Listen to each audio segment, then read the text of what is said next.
ইদানিং আপনারা নিশ্চয়ই লক্ষ্য করতেছেন কিছু কিছু মানুষ আমাদের এই ধর্মপ্রাণ মানুষকে, মুসলমানদেরকে বিভ্রান্ত করার চেষ্টা করতেছে না? তারা এসে বলে কি রিক্সা মার্কায় ভোট না দিলে বেহেশতের চাবি পাওয়া যেত না, এই কথাগুলো বলতেছে না?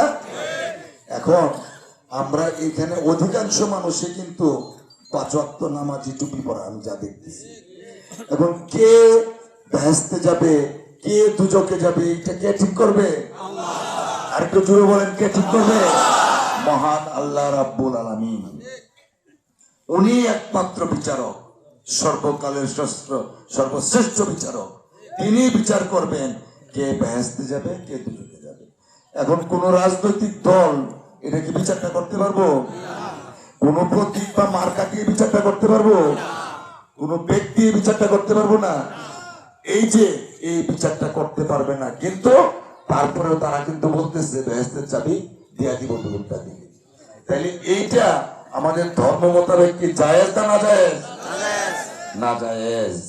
আমি এই কথাটা আমাদের যারা বিভিন্ন ধরনের ইসলামিক চিন্তাবিদ আছেন, যারা ইসলাম নিয়ে গবেষণা করেন, ধর্ম নিয়ে চর্চা করেন, সহিহ হাদিস বলেন, অনেকের কাছে আমি এই প্রশ্নটা বিনয়ের সাথে করেছিলাম যে আপনারাই বিচার করেন, যারা এই বেহেশতের চাবি কেনা বেচা করতেছে কতটুকু ধর্মীয় শরীয়ত মোতাবেক হয়। তো আমার প্রশ্নটা হচ্ছে, যারা আল্লাহর হাতে যে ক্ষমতা, সেই ক্ষমতাটা কোনো রাজনৈতিক দল বা কোনো ব্যক্তি যখন আপনাকে দিয়ে দিতেছে, এটা কি ধর্মের নামে একটা প্রতারণা হইতেছে না? প্রতারণা হইতেছে।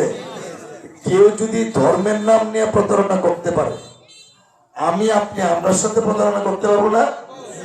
আমি আপনাদেরকে অনুরোধ করব, আমি একটা কথা আপনাদেরকে ওয়াদা করতে পারি, উপরে আল্লাহ নাম নিয়ে আপনাদের সবাইকে সাক্ষী রেখে, যে কথাটা আমি প্রায় সব জায়গায় বলি, আল্লাহ রাব্বুল আলামিন যদি আমাকে কবুল করেন আপনাদের সহযোগিতায়, আমি সবাইকে সাক্ষী রেখে একটা ওয়াদা করব, সেটা হলো আমি 100 বার সততার সাথে দুর্নীতিমুক্ত হয়ে ইনশাআল্লাহ দায়িত্ব পালন করব। এই দুর্নীতির সাথে আমার কোনো আপোষ থাকবে না ইনশাআল্লাহ।